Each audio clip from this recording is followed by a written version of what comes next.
ખાતે મહાનગરપાલિકાની શાસકોના 5 વર્ષ પૂર્ણ થઈ ગયા છે। વિગતો મળી રહી છે જૂનાગઢ ખાતેથી જ આ મહાનગરપાલિકાના શાસકોના 5 વર્ષ હવે પૂર્ણ થયા છે, ત્યારે આવતીકાલથી મહાનગરપાલિકામાં વહીવટદારનું શાસન જોવા મળશે, કેમ કે મહાનગરપાલિકાના શાસકોના 5 વર્ષ પૂર્ણ થયા છે।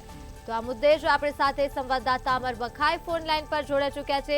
જે અમારા જૂનાગઢ મહાનગરપાલિકાના શાસકોના 5 વર્ષ પૂર્ણ થઈ ગયા છે, શું છે વધુ વિગતો? બિલકુલ, ગરમી મહાનગરપાલિકાના શાસકોના આજે 5 વર્ષ છે તે પૂર્ણ થઈ રહ્યા છે, તેમની ટર્મ પૂર્ણ થઈ રહી છે, અને જેને લઈને આવતીકાલથી મહાનગરપાલિકાનું છે તે તમામ જે વહીવટદારનું શાસન છે તે આવતીકાલથી આવશે। એટલે ચોક્કસથી કહી શકાય કે જે રીતે આજે મહાનગરપાલિકાના જે સત્તાધીશોનું ટર્મ પૂર્ણ થઈ રહી છે અને જેને લઈને આવતીકાલથી વહીવટદાર શાસન છે તે લાગુ થશે।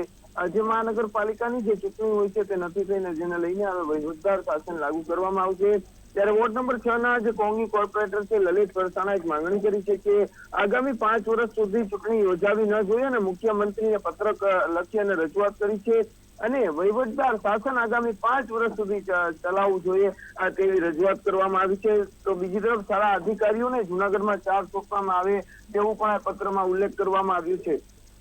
તો લલિત પરસાણાએ 9 જેટલા કામો કે જે કામોની તપાસ સોંપવામાં આવે તેવી પણ માંગ કરવામાં આવી છે, અને જેમાં 605 કરોડના જે કામોમાં ભ્રષ્ટાચાર થયાનો આક્ષેપ કરવામાં આવ્યો છે। હવે આજથી જે શાસકોનું કામ પૂર્ણ થઈ રહી છે, આવતીકાલથી વહીવટદાર શાસન લાગુ પડશે।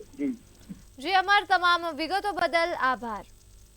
તો માહિતી જૂનાગઢથી મળી રહી છે, જે આજ રોજ મહાનગરપાલિકાના શાસકોના 5 વર્ષ પૂર્ણ થયા છે અને આવતીકાલથી મહાનગરપાલિકામાં વહીવટદારનું શાસન લાગુ થશે।